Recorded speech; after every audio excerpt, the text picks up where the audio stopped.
Au commencement était la parole, et la parole, Christ. Radio, parole vie. La radio qui donne à travers la parole. Shalom, na biso nyonso tozali toujours là pour na kolanda radio parole vie. Radio parole vie ezali radio ozo sunga biso na pembeni pe na musika bisika nyonso tozwami ezali lipamboli mingi. Na pamboli l'homme de Dieu Dadi Herbi, le pasteur héritier Bisiamou na opportunité na confiance oyo azo pesa pe ko renouveler epai na ngai Joribal oyo nazali prédicateur ya butu ya lelo tozo kata bapongi tozo lamuka butu pona koluka elongi na Nzambe pona ko enseigner libota na Nzambe enkolo akobosa na moto te ndeko na ngai retenir on bien très bien que eloko nyonso sa sacrifice nyonso sala ya ko tinda ya ko kabola même élément par-ci par-là ezali très important étant qu'évangéliste étant que pasteur partout zali ozo tinda batuba yeba kolanda radio parole vie pe na ba prière na biso nyonso nzamba rotika yote akopambola yo mingi. Que Dieu soit loué. Ngai évangéliste Joribal l'a dit, loué kyo. Bongo tozo continuer ba enseignement na biso na ndenge Nzambe apamboli biso. Mais nazo ke na ngambo ya Afrique du Sud. Opesa ki ba annonce comment mission o Nzambe atie epai ya l'homme de la foi, l'homme de Dieu, le révérend évangéliste international Jean-Paul Mayata, pasteur de la foi. Nous avons pas parce que mission mais niveau anglais façon c'est la mission continue la délégation ça et là. Nous sommes à Brazzaville, lelo dada en Afrique du Sud, yemoko akui na Luanda, kuna na poto, vraiment l'homme de Dieu, Nzamba Kanisayo. Ya on a benga kayo Joseph, il y a grande famille bon samaritain, c'est-à-dire la personne à la technique multicolore, plus et grâce au Nzamba tsepa inayo, Nzambe akanisayango. Na Afrique du Sud, na ville ya Johannesburg. Nde ezali na grand événement, c'est-à-dire grand événement oyo ezolega kuna na kati ya église na biso jardin d'Éden chez l'apôtre Charlie Mubiala. 2 mercredis. Tobanda mercredi ya 11 lelo biso tozotea déjà na tongo e bandeli ya tongo, c'est-à-dire na butu nde tobandi yango boye ndenge bino bozolanda biso en direct. Bongo na 15h ya lelo mercredi nde tozobanda premier mercredi oyo Dadi Herbi azobanda lokola motei. Et le 18 juin, c'est-à-dire mercredi la semaine prochaine, ne continuité ya 2 mercredis 11-18 ne akangisi yango bongo temi moko ezali sensible. Refuser la réclamation satanique. En fait, la réclamation satanique au diable, ceux qui a vendu lui, et ici à réclamer yo, ata okei wapi, soukanango okozonga. Ceux qui bazo réclamer, même aux en voyage, même au longwe Kinshasa, au longwe Congo démocratique, okei même na Europe, na Afrique, wapi na Asie. Ceux qui osent la réclamation, ekolanda yo tikuna, eko pointe, eko localiser yo. Yango bolanda mate ya wana na Afrique du Sud, Nzambe akopambola bino mwa to fungola ngo ya te parce dadi yemoko akofungola ngo kuna. Ezali na kati ya Johannesburg comme j'avais dit na 15h à 19h. 15h à 19h na kati ya église Jardin d'Éden. Contact pour na ozo adresse pour na okoma bisika église Jardin d'Éden ezali chez l'apôtre Charlie Mubiala. Plus 27 73 29 21 156. Wana ezali numéro oyo bandeko ya Afrique du Sud na ville ya Johannesburg bazoko utiliser pour koma bisika wapi Dadi Herbi azotea et puis na mama Nene Kafuti na mission monene oyo bazana ngoko na délégation vraiment kolo amona bino plan de succès et de réussite. Tokei na ngambu ya Angola Luanda. kuna su mopepe parce que tozali na Pentecôte ezo continuer mopepe e katisi ngambo bisika wapi ye moko colonne vertébrale l'homme de Dieu, le pasteur de la foi. Kola pambulo l'homme de Dieu na mission au Bokeikuna na kati na Angola à cause de la foi Luanda. Bisika wapi Mosala Nzambe akei kosala mission monene na kati ya Ojaenda. C'est-à-dire bino bozali na Angola boebi Ojaenda ezali na parage ou arrêt Mawete na kati ya Ojaenda na arrêt Mawete direction administratif boro soki okomi na direction na en face ya dépôt ya Masanga bino boyebi malam ba référence oyo soko komi okomona église CFC Luanda Ezawana centre évangélique de la foi en Christ bisika pasteur Pedro Luyeye azokamba lokola pasteur responsable né orateur Yemoko évangéliste international révérend de la foi yende mutazali motei ya monene kuna pona musala na Nzambe na délégation oyo l'homme de Dieu a memi pona ko servir Nzambe na kati Angola. Que Dieu vous bénisse. Ndenge zosa mosala kuna mardi le 10, c'est-à-dire mardi au toté koleksa lobby bongo lelo mercredi ne continuité à cause de la foi Luanda ils ont continué et qu'aussi là dimanche le 15 juin na 15h à 19h les bisonnions sont pas na Luanda to comme na Ojaenda na arrêt Mawete na direction administratif en face il y a dépôt Masanga bongo pasteur de la foi azali na Luanda pona weba ko sunga mosala oyo Nzambe a pesié asala avec succès peu réussite, c'est-à-dire mardi 10 au dimanche 15 à 15h biso tout tozali na kati ya Luanda na église na biso CFC Luanda. Merci pour na yango, que Dieu vous bénisse. Tika Nzambe azwa contrôle ya moment oyo ya matéa. Ton nom soit glorifié, Seigneur Jésus. Merci de nous avoir bénis. Merci pour cette nuit, que ta main puissante agisse et que l'esprit de la parole nous enseigne dans le nom de Jésus-Christ. Amen.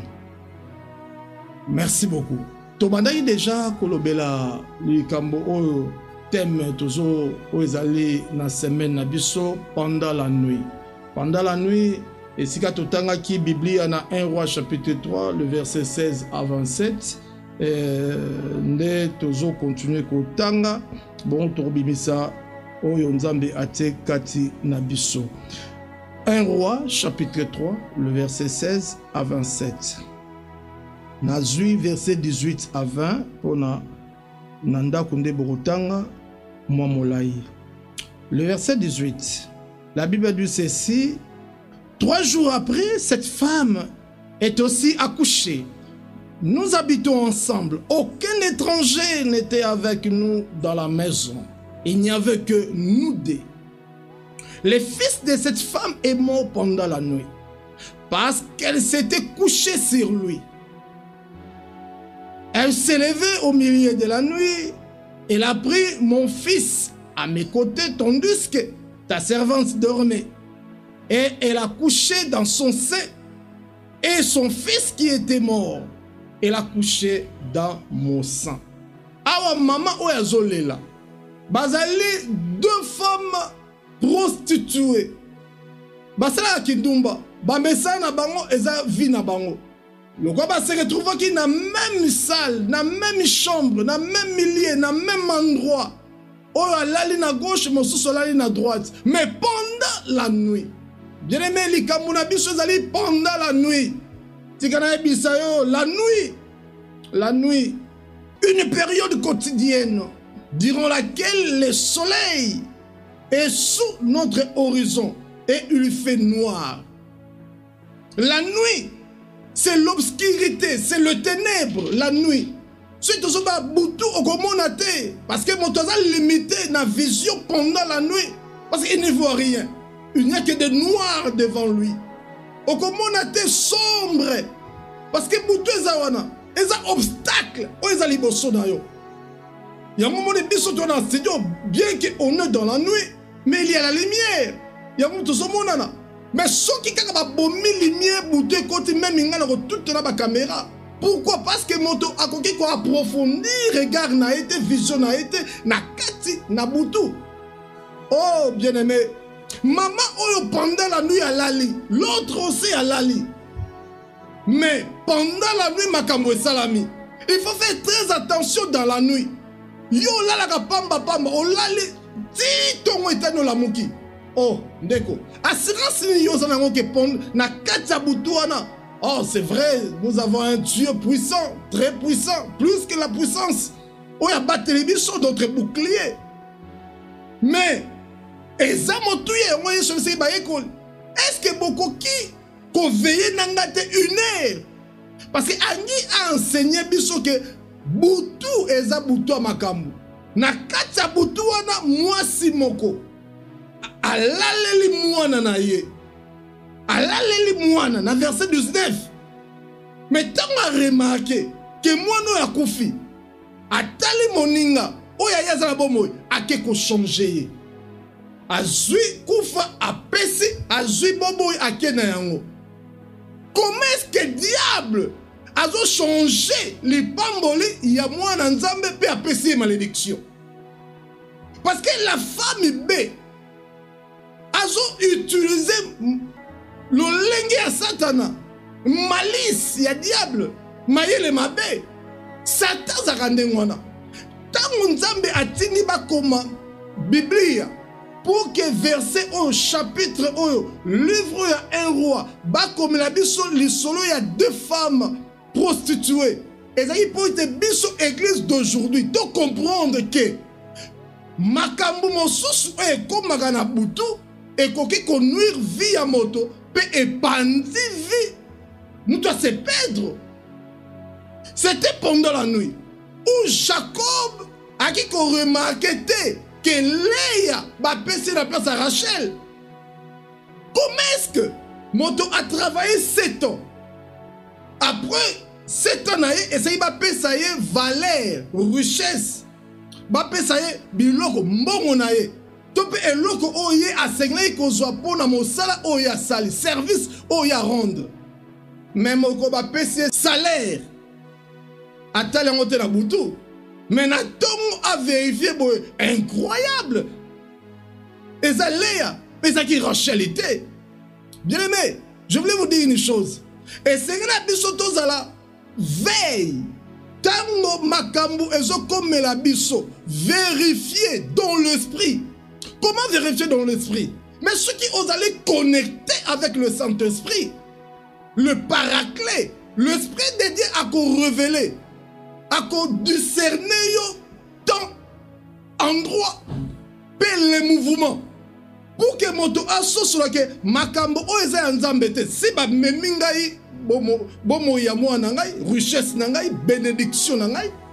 Tango tongo etani mwasoyo atala mwana na ye azaro kufa atali moninga bomo yazo seka azo sepela bato boni bazo sepela lipamboli na yo et si ba bendi lipamboli mais yazo sepela nango atikio na mawa atikio na passe atikio na misère deux fois zali pekaka moto za pembeni na yo moto botambola na ye moto bozaka na ye bozo seka na moi mais na butu pendant la nuit a changé le lingue. Aza serpent a changé le lingue.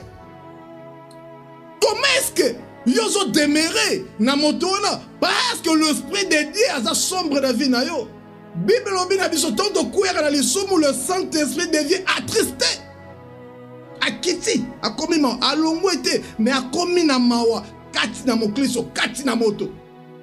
Jusqu'à ce que moto ko senga bolimbisi, o eza censé a commis restauré et le Saint-Esprit devient actif. Oh bien-aimé, les deux femmes, lorsque le roi Salomon a joué Mbeli, a joué épée à Kata, maman A, abi papa pesa maman B, a joué. Na boyi na mona makila ya mwana, na mona kufa ya mwana, li pamboli si ba joué. Sur la mona mo ebe bi lisusu ekufi e pungi liboso na ngai. Vaut na yo kaka mwana mwaza na bomoy que na mona ke ba bomie pour na moko azwa kata eto kabola zoko ko kata ko kabola c'est la mort. Satan azana elengite azana esengote amona yo zo ke liboso amona yo ba activité zo pambwama amona yo oboti bana ozo ko encadrer bana yo amona yo makambo ezo ko évoluer azana esengote amona prospérité na yo mais ye posa des années yo olale la mwana na yo yo oboma ya yo mwana. Combien de femmes, combien de hommes, papa, maman, bandeko, oba lale la bana na bango. Eza na makambo. Moto lale li mwana ye. Akoy ko lala mwana koma. Mais c'est tango azali sauter na même direction na mwana ye, même diapason, même esprit na mwana. Vous allez remarquer, eza biso na Afrique, eza na poto partout. Bah nous remarqué à Simbiluchette a commis na Ekuluna, a commis brigade, a commis moto ya des autres ko bon mabato. Mais sur les moana, o edika ki moana on a té. Bah na mosu sa ceux qui ndoki. Pourquoi? Parce que parents na alale la ye. Parce que awa moana koufi, oh symbole à liwa, ils allaient perte, ils allaient malédiction, ils allaient mauvais sort. Ceux qui moto déjà commis na mauvais sort, déjà alale moana ye. Déjà, ça la vie, mais aussi couvrir, enterrer. Moteur qui a évolué, moteur qui a évolué, c'est pour cela. La Bible dit, si le Fils vous a franchi, vous serez réellement libre. Cette réalité de la liberté, est pour que même ma bonheur. Une élévation. Tomata. Rapidement. Non, on fait ça 3 caractères pour éviter de détruire ta bénédiction. Les 3 caractères pour éviter de détruire ta bénédiction. Premier caractère, éviter la distraction. Ce qui monte à la distraction. Parce que la distraction de Marabi son a perte. Kobungi samakanisi, inconscience. Moto, les Cambodgiens pembe naye, mais azomo nango aussi katondi ça nango wana. Aza distrait.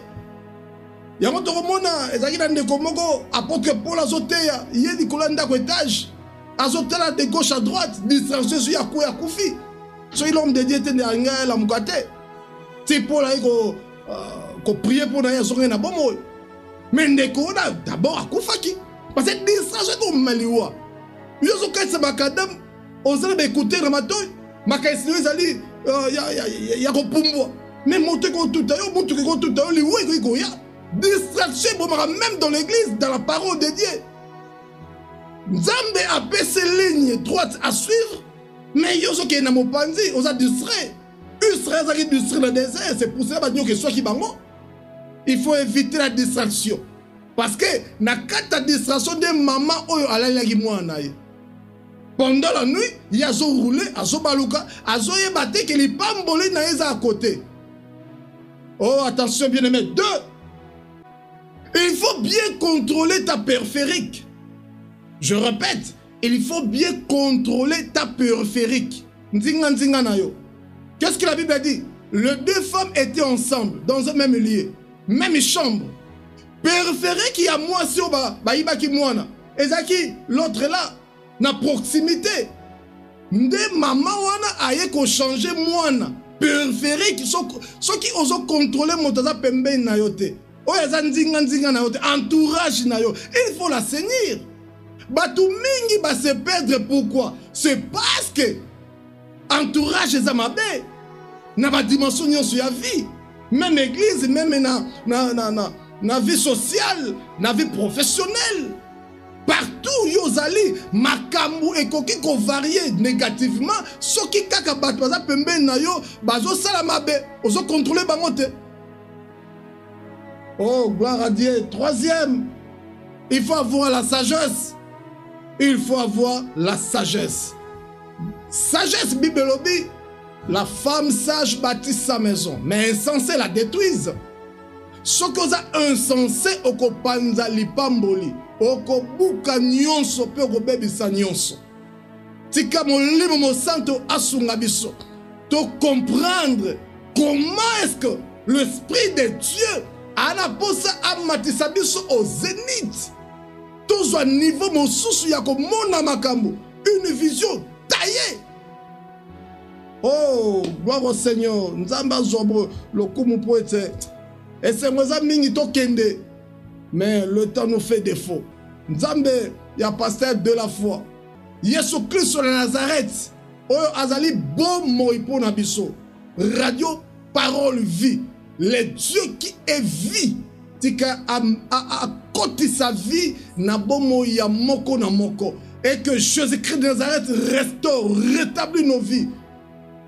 Et si nyonso oyo zaki na moleli, lumière ekota. Je lève ma main droite et je déclare et que la lumière entre dans nos vies, dans vos vies, au nom puissant de Jésus-Christ de Nazareth. Père, que ton nom soit glorifié et béni encore ce moment. Et tika continuité, tabande bazoyoka.